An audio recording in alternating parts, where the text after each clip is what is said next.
Hello, Ishveen. Thank you so much for joining the podcast. Really appreciate you taking the time. Let's just start off with your story. England, India, New York. Can you give us some backstory? Yeah, absolutely. Thanks for having me. Grew up in England, hence the accent.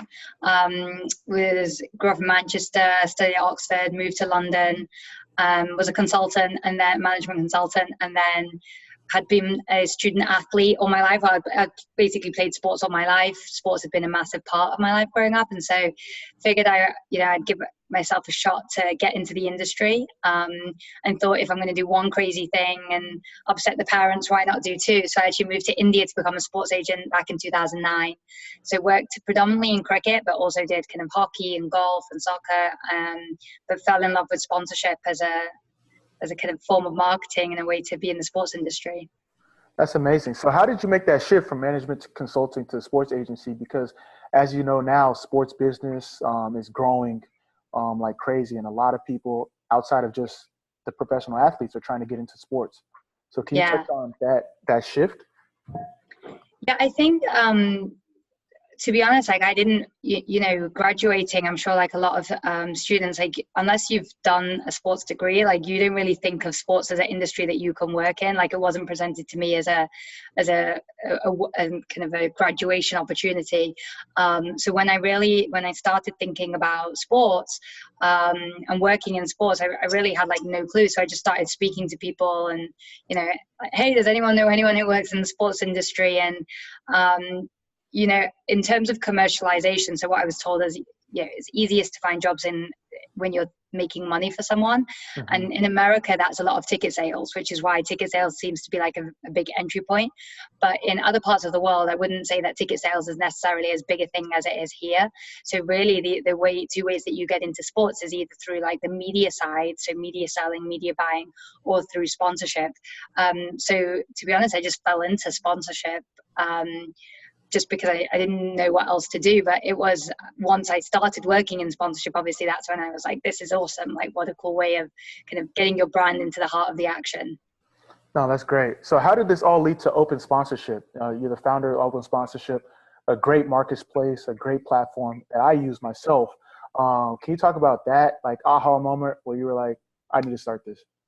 Yeah, there was a couple of things that happened. So one was as I was doing sponsorship, probably a little bit because of my consulting background, I was always a little bit like, well, there must be a more efficient way to get these deals done. It felt very like by chance, like you call up the right person on the right day, speak to the right time of day, and you may have a great conversation, but deals are getting done all the time. And you may be like, wait, I didn't even know that brand was in the market.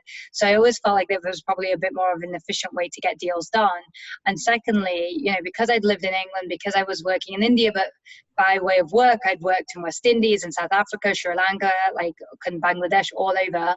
I was really interested in kind of the cross-border element of sponsorship. My home team that I support is Manchester United, and they were at the forefront of sponsorship deals. Like they were having, they'd have like 12 telecom partners all across the world, but they were really the only ones doing it. And so, fast forward, I was really interested in cross-border deals and how do these deals happen? How can you make them happen? And so one day I was using LinkedIn professionally. I was using Airbnb for my personal life, and I was just like, wait, why is there not a marketplace for sponsorship, somewhere that you could go online and see all the things that are available, athletes, shirt fronts, stadium deals, and just like buy them online. And so that's really how it started. No, it's really amazing to see. Like, what I like about it is that it has a purpose for every athlete. And can you talk about, you've been on the global stage when it comes to athletes, high level, low level, different niches, different communities. Many times athletes get discouraged if they're just coming up that, I'm not going to have a brand for me. So can you talk about how open sponsorship is different in that respect? Yeah, and it's still something I hear still today, even with our platform, where, when you build a profile on open sponsorship, we'll say like, is your engagement high, low? What bucket do you fall in? And I know at times that can be discouraging for us to say, oh, you're a niche sport or you have low engagement. But really the main thing we're saying is like, look, just be realistic with what you can charge. So, I think the beauty of a marketplace is there are brands out there who do have six-figure budgets, and therefore they are going to do deals with Danny Green, Todd Gurley, Draymond Greens of the world. But then there are brands out there who maybe they only have small budgets, or maybe that they're choosing to work with small budgets when it comes to athletes. They're choosing to work with smaller athletes. And so, they might be offering $100 for a social media post or $500 for a social media post. And so what we're trying to encourage is, regardless of size of athlete, there's a campaign out there, but just be realistic with, if you're going to steam in and you're going to say, well, Nike pays me X amount of money, great. Well, Nike does because they want you for your athletic abilities. But unfortunately, there are many brands out there who want you for the fact that you're an athlete, but they're also going to consider how popular you are on social media, or, the quality of your content. And so we're all about just like, we want to make those matches, but we want to make it realistic as well. No, I think that's really important. And what I like about open sponsorship is the fact that you can kind of pitch them as well. So they give their pitch, and I can really go on and be like, you know what? I'm not a big athlete. I'm not going to, command the same dollars as like a Wayne Rooney.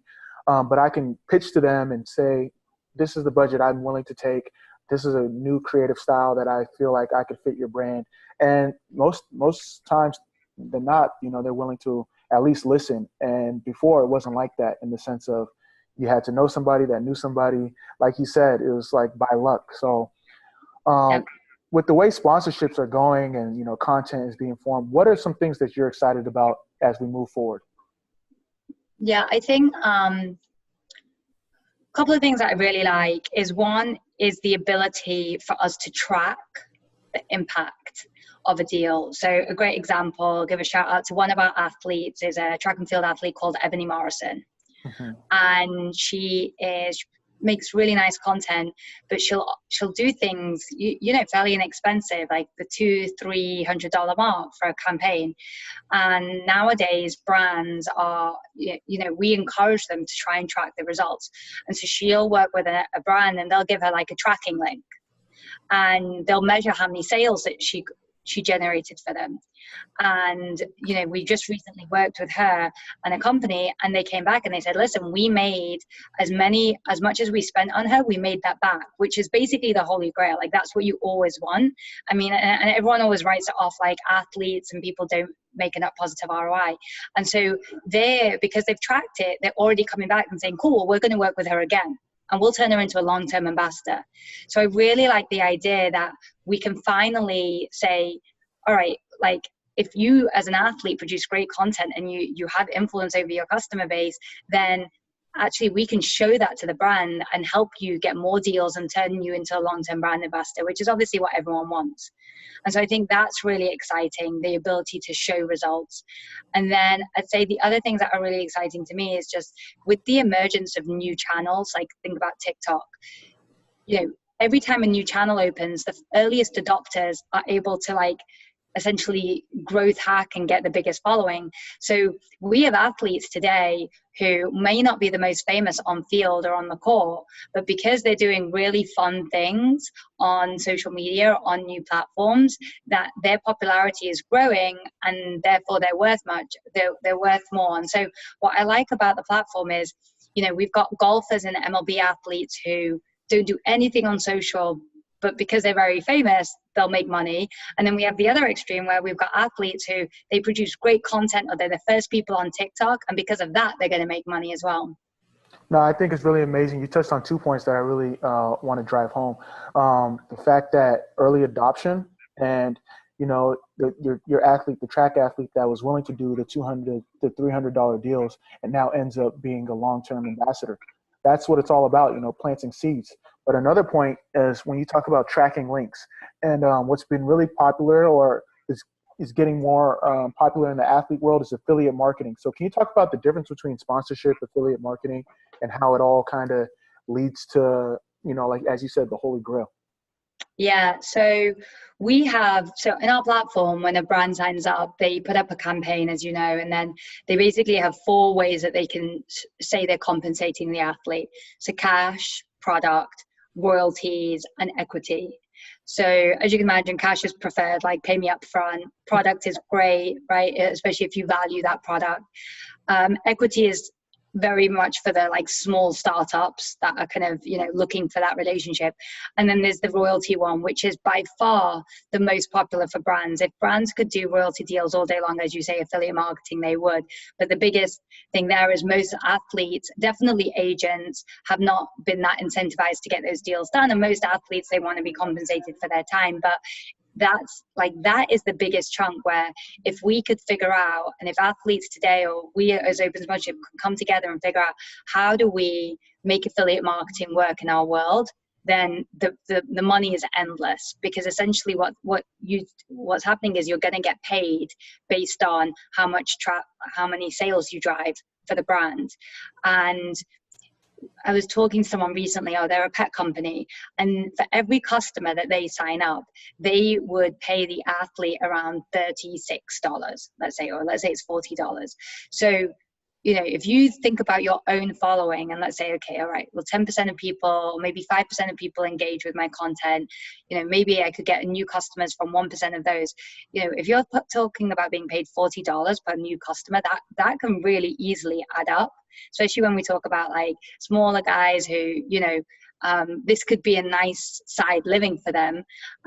And you may be able to get a bit of money for the cash up front. So we're trying to do a lot more with affiliate, and we're educating them that, hey, why don't you put a little bit of cash up front to compensate the athlete for their time of creating content, just in case it doesn't work out. But the beauty is, if it does work out, then that revenue stream could be infinite and endless. No, yeah, that's really amazing. So can you talk about, I want to shift gears for a little bit, obviously, in light of the current situation that we're all dealing with, and safe health and good health to everyone that's involved. COVID-19, you know, the Olympics is now postponed. All the leagues are postponed. How has, you know, open sponsorship and just the concept of athletes still being influencers during this time, how has it shifted your business, and what advice do you have for athletes in this current climate? Yeah. So I'd say it's definitely, I mean, the interesting thing is that if you want to do something in sports as a marketing person right now, there's really only one channel, which is using athletes on social media. And athletes are more relevant than ever because they're posting more on social. And like, you know, me and my husband were watching at home just the other day, like on ESPN, the dunk contest that they had going on. And my husband was like, kind of, I'm basically only watching this because I want to see these athletes' houses, right, in their backyard. And they're like, and I think like that's the kind of cool thing, is like, you know, you're getting a look into athletes' lives in a way that you may not have done otherwise, right?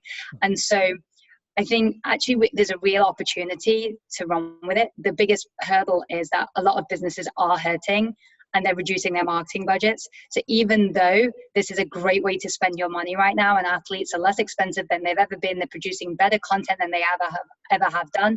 The problem is that a lot of companies are like, I wish I could do this, but I just can't spend money right now. Like my money is locked up. So I think it is hurting the industry as a whole, even though I would say that athletes posting on social is like, it would, if you did have a budget, that's where, I mean, we for sure, like anyone we speak to, if they have a bit of budget, it's easier for them to convince them to spend it with athletes. In terms of what athletes can do though, at the moment, and generally, it's all about authenticity, right? And so, as I'm sure you know, and so, you know, like you're posting on social media anyway, try and show a bit more of your life, a bit more of the brands that you love in those posts.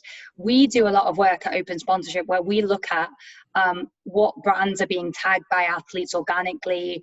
Like, do they have pets in their pictures, or are there kids in their pictures a lot? And then we try and use that information to go out to brands and say, hey, listen, like, you know, of our 6,500 athletes, 30% have pets. 40% have kids, like 20% love gaming, you know, 50% or 30% are female, or whatever it may be. And so I suppose the big thing that you can do is, even like, you know, I'm not telling you to do like big brand shout outs, but if you're in the kitchen, maybe talk a bit more about like, what do you love? Like, do you love pasta? So it makes it easier for someone like us or their agent or generally brands to say, oh, that's an athlete that already loves pasta. Now let me go and sponsor them. And then the second thing I'd say is video. We're seeing for sure an increase in people wanting video content. And I think now is a time that, like, if you're sitting at home, like, get used to trying to record video content, because it definitely will help you get more brand deals when you can see the versatility. And if you're good at video on Instagram, then, you know, the thought of producing content, video content that a brand could use on their YouTube channel, which is very effective for them, is not that daunting. No, that's amazing. You brought up a great point, you know, just being authentic, because the fans and the audience can see through that. And just people want to be able to support things or people that they know you also support. So, for example, I remember I recently just got an Eternal water deal, and literally I used to tag them for over a year. And finally, I think they got like a new like marketing team or something. And they were like, yo, you've been a long time supporter. We want to like give you like a referral link. And like you just said, like if you just plant seeds and like just be authentic and show, you know, your true colors, your inside, you know, people are going to be, the opportunity is going to come eventually. And then when you talk about video, that's the future. I mean, I remember reading an article about Dwayne Wade, you know, like one of his best hires was a photographer and a videographer, just to get that content. So it's going to be interesting to see moving forward. But you mentioned video, you mentioned TikTok, you mentioned esports. Is there anything else that athletes should be looking out for in terms of, you know, future endeavors and way to increase their engagement digitally? Wow, that's a good question. I mean, at the moment, we're definitely seeing a lot of like, well, female athletes, where I like, you know, big passion of mine. We're seeing a lot of even guys like how-to tutorials. Oh, so yeah. if you, so like how to cut your hair when you're at home or whatever else, right? I think again, it's like, you know, it's all about like the blurring the lines of content. So we talked about blurring the line between influencer and affiliate. Well, also, like if you think about, let's say you've got content, right? So you've got different buckets of content where some people are trying to produce content that's funny and that could go viral. And then some people are producing content that will convert, right? Like very matter of fact. But then a big part of content is educational, right? So if you can show that you can do a good how-to video, then what happens is if a brand is like, hey, especially when we're all sitting at home, like how I saw someone recently, an athlete that I follow, and she put up like a how to make your own face mask. And like, I could easily take that video and send it to beauty brands, hair brands, like clothing brands, anyone who's doing DIY cooking, and be like, hey, she made this video, she could easily do a cooking video for you. And so I think like when you think about the kind of content you're putting out, it's almost like that's why challenges work so well, right? Because like people do a challenge and they're like, it doesn't matter what the challenge is. People are like, I could do a challenge. I want to be part of that challenge. So I think thinking about even the content and making it like relevant to today, like how to is definitely so relevant because everyone's at home like figuring things out. That's amazing. Thank you so much. So now as we shift subjects again, I want to kind of put you on the spot. You said you're a Man U fan. I'm not going to hold that against you because that's where you grew up. But you work with over 6,000 athletes, I think you said earlier. Give us your starting 11 of athletes that, that I know you guys do the case studies on open sponsorship, but 11 athletes that, you know, for the audience to like kind of model their platform for. So you give us your best 11. Wow, I should have said a basketball team, right? Then I would have had to have done 5. Exactly. That's what we usually do, but I'm a football fan, so. Okay, so one of my starters, and he knows because he always gets a shout out, is a lacrosse guy called Bill O'Brien. Okay. He's done 96 deals through our platform. I think maybe even cutting on 100 by now. Kills it. I'll give you like the quick why for the top ones, especially. Started off doing smaller things, like, you know, wasn't aggressive with what he charged, really built up like the reviews from brands. He mostly takes a photographer, like he's got a friend, and he takes him around with him to produce good content. And he just cares about the quality of his content. And then even on his off days when it's not sponsored, the content on his Instagram it's funny, it's fun, it's his personality. So I'd say he's definitely in there. I don't want to put you off, but lacrosse, way they do content, like generally, you know, from the player you mentioned to Paul Rabel to a plethora of other people, they are really authentic, they're really organic, and they're really engaging. So just in general, follow lacrosse players because they do a great job. But continue. Yeah. Sorry, I just had to point that out. No, it's cool. So I already said Ebony, so I'm going to include her again because that makes it easy. Following on from her, there's another athlete on our platform called Jasmine Blocker. Again, track and field. She does a lot of sponsored stuff, but then she also manages to get a lot of her home life in it. So she recently did something at home. Everyone should check it out with her husband. Like it was a Lululemon post, but it's like you could just put something up that's like, hey, this is me in my Lululemon, or you could, you know, she's putting effort into it, but it looks like she's having fun. So I really like that. Chauncey Gardner-Johnson, NFL player, him, and I'll give his agent a shout out, so a guy called Clinton. They really, like, Clinton actually has a number of athletes, so I'll take up 3 slots with his athletes already. Oh, that's great. So I think, and you know, I'll give a shout out there to, like, people always ask us, like, what's Open Sponsorship's relationship with the agents? And I would say for us, like, a good agent is amazing because, you know, where each athlete comes on by themselves, like a good agent brings on a number of athletes, and also it's nice to have someone else to help them out. Yeah. And so, you know, Clinton will always go out of his way to, like, make sure athletes turn up on time, make sure they post on time, put up good content. He'll bring an extra photographer if he needs to. So I really like that, where, you know, even in those pro leagues, like, the difference can, yeah, I was talking to a brand recently and they were like, oh, we worked with Baker Mayfield and it was good, but we were hoping for something better. And look, at that point, like, a lot of it comes down to the manager or the agent in the middle. That's to dictate cool. That. So, oh my gosh, 11 is so hard. And then people are going to get upset that I left them out.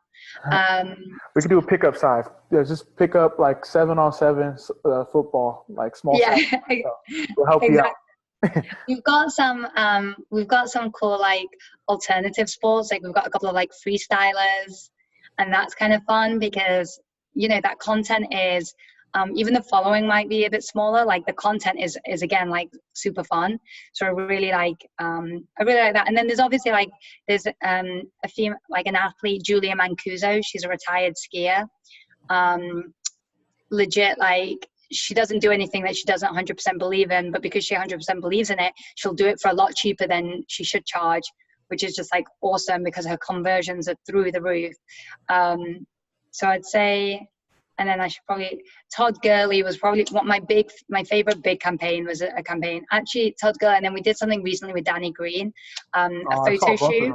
Yeah, those were really cool. Yeah, so they were, like, awesome because the thing is, when you do those bigger partnerships, you're able to get, like, you basically investigate a side of them that you want to show. And so with Danny, it was all about, like, the fact that he was trying to turn vegan and be sustainable. And so I really liked when we can work with athletes and bring out a certain side of them that most people don't know about. Mm-hmm. No, that's really cool. Am I there? Yeah, you're there. Thank you so much for sharing. One thing I want to kind of ask, because you touched on it, the evolution of agents and managers, and now, like, where do you see that going? You touched on it, like, open sponsorship. Some people say it might be a competitor. Some people say it might be an enhancer. Where do you see that dynamic going moving forward? Yeah, it's obviously a great question. I'd say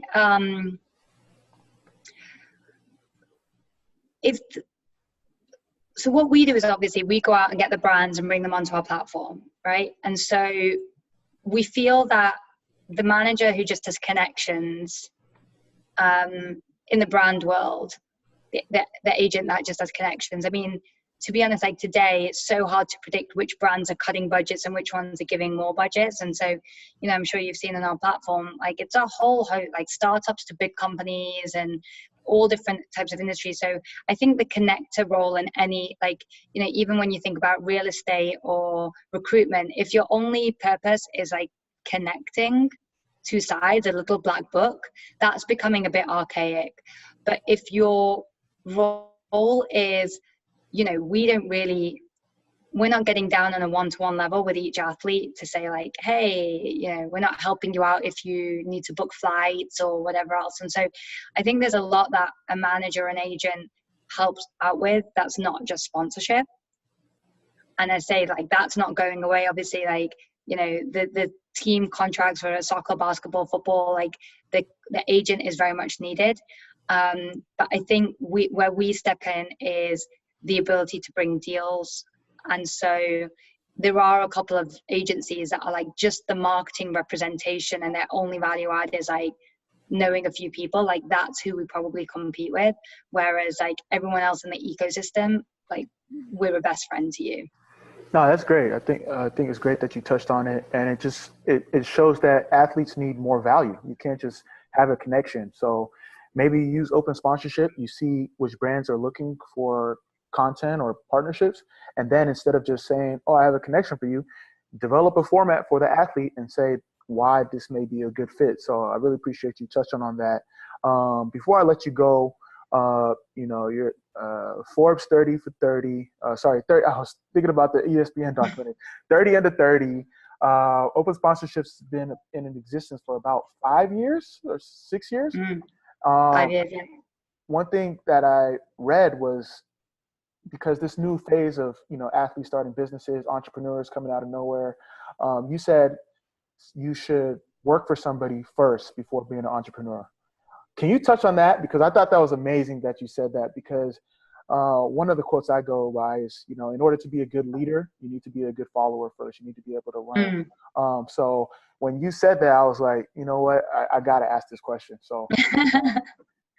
Yeah, well, it sounds you got the answer. I think there's so many skills that you pick up, like in your early life, being managed, like following orders, like the humble pie, right, of being low in the food chain. And so much about entrepreneurship is more than just the idea. A lot of people think, well, I've got a cool idea, like I'm going to go off, right? Building a team, I mean, is far more important in building a company than the idea.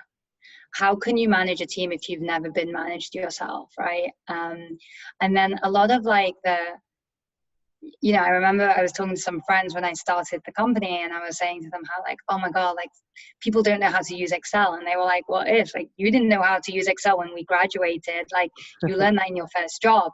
And it occurred to me that, yeah, like there's so much that you learn in your first, hopefully in your first job, whether it's like how to write a good email, right? How to do a PowerPoint presentation, or whatever it is that you pick up. And so if you skip past that, then you may like you might miss the fundamentals that like your whole career may be based upon. No, thank you for sharing that. I think it's important that not only, individuals that are looking to be entrepreneurs, but athletes transitioning into their next phase, you got to learn too. You got to be willing to start maybe at the entry level to really succeed and eventually get to where you feel like you deserve. But I really want to thank you so much for your time. Where can the people find you? We're going to have all your information in the show notes. Last piece of advice, just close us out. I'd